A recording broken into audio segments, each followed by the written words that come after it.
Alright, Shalom Malachiam. First and foremost, I give all praises to Yahweh, Bahashem Yahushai, Bahashem Makar Kadash. Double honors to the apostles and elders of Great Millstone. Peace and salutation to all the Akim out there doing the work in sincerity and charity with humiliation all across the four winds. To you I salute. And to the sincere Aquathim out there doing their due diligence in the servitude of their husbands, first and foremost, and in the servitude of their households. Shalom. This is the brother Yahshua from the GMS Bahamas camp, back at you with a brief spiritual hydration. And this lesson comes on on the cups of a lesson that we went into last night. One of the brothers went into a beautiful lesson on meditation and its importance in our day-to-day lives. And the first precept we want to start with is Isaiah 26:3. Thou will keep him in perfect peace, whose mind is stayed on thee, because he trusted in thee. And that precept basically says it all. You'll be in perfect peace once your mind is stayed on the Lord.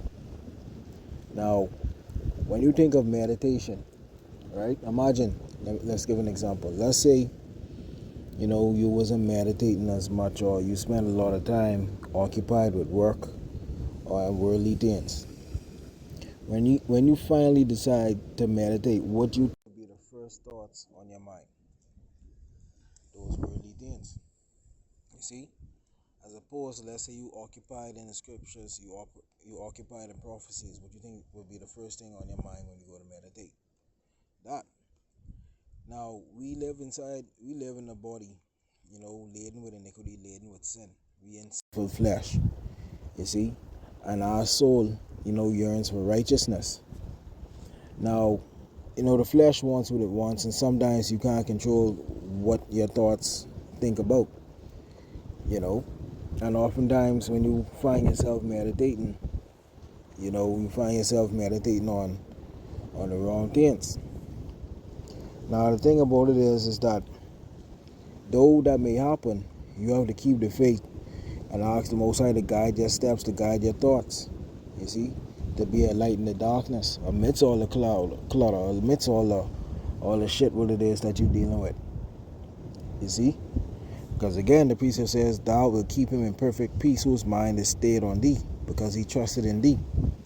When you trust in Yahweh Yahushai, although those thoughts may be in your mind, once you trust in him, eventually they will fade away, and the correct part will be brought unto you.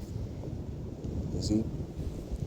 Another thing with meditation is that when you praying and you asking the Most High for forgiveness, right? For things you may have done and the things you may not know you have done, right? For you to ask for forgiveness for something, you have to admit what it is that you're asking for the forgiveness for. So, whenever you meditate and you pray and you're about to ask the Most High for forgiveness, it plays back the same scenario that you're asking for forgiveness for. You can't get forgiveness unless you admit. You can't get forgiveness unless you confess. You see, and that goes even more so for within ourselves. You see?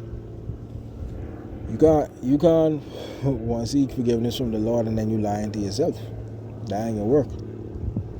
In order to be forgiven, you have to make yourself clean. You have to make yourself bare before the Lord. You see? When you start your meditation, it ain't gonna be sweet all the time. Because you have to play back the things that you're asking for forgiveness for. You see? I want to get one of my favorite precepts, one of my favorite books, in the book of James, inside chapter 1, right? It says here, James 1:2, my brethren, count it all joy when you fall into diverse temptations. You see, knowing this, that the trying of your faith worketh patience.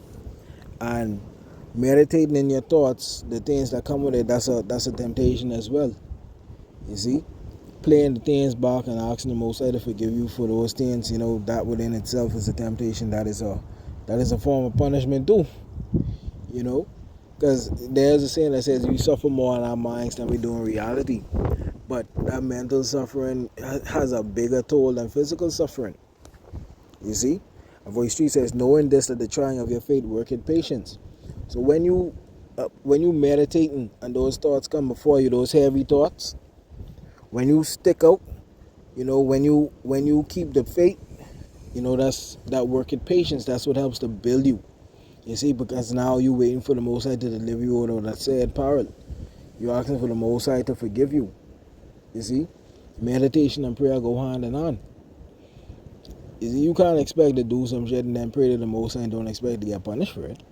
It might not be a punishment what anyone can see. It might not be a physical or outright one. It could be an internal battle that you have.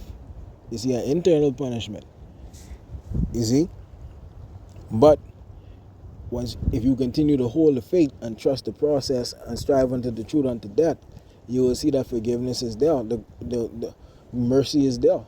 The tender mercies of David. But if you lack the faith to believe that you would receive it, how could you receive it?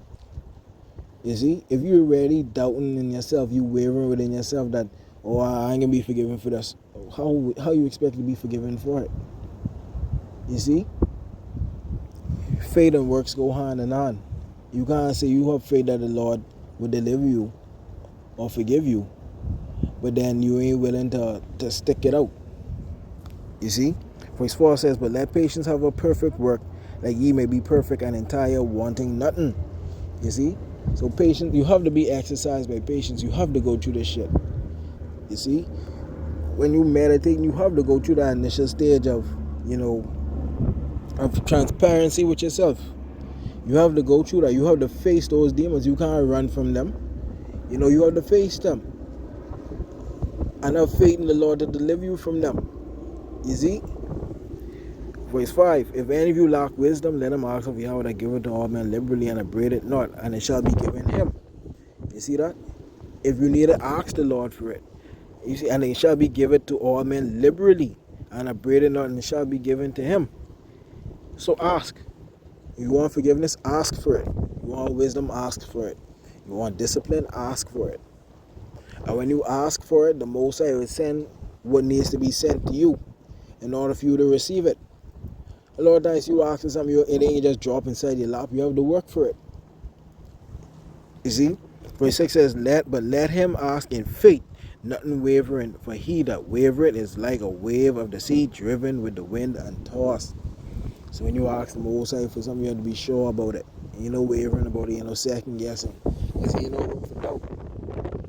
Ain't no room for doubt in this thing. You see?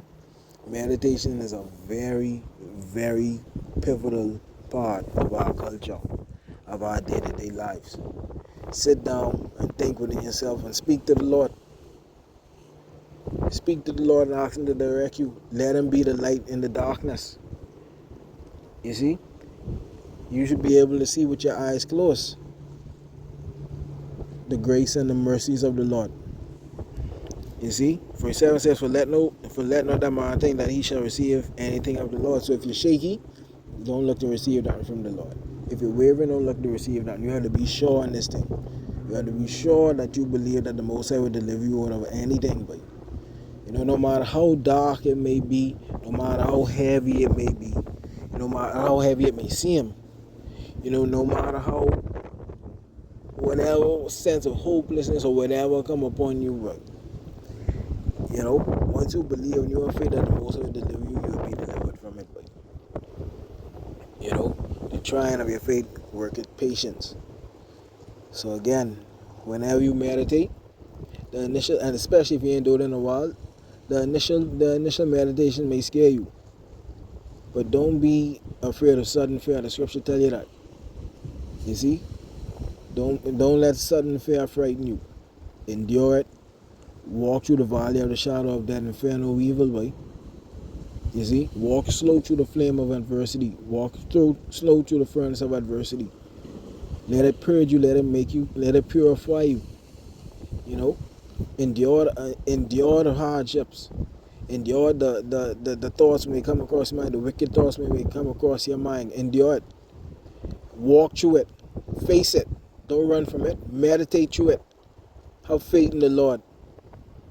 and the light will always be revealed at the end of the tunnel. The light always shines through the darkness. But with that, I want to give all praises to Yahweh, Bahashim Yahushai, Bahashim Rakakadash, Shalom, and Abad.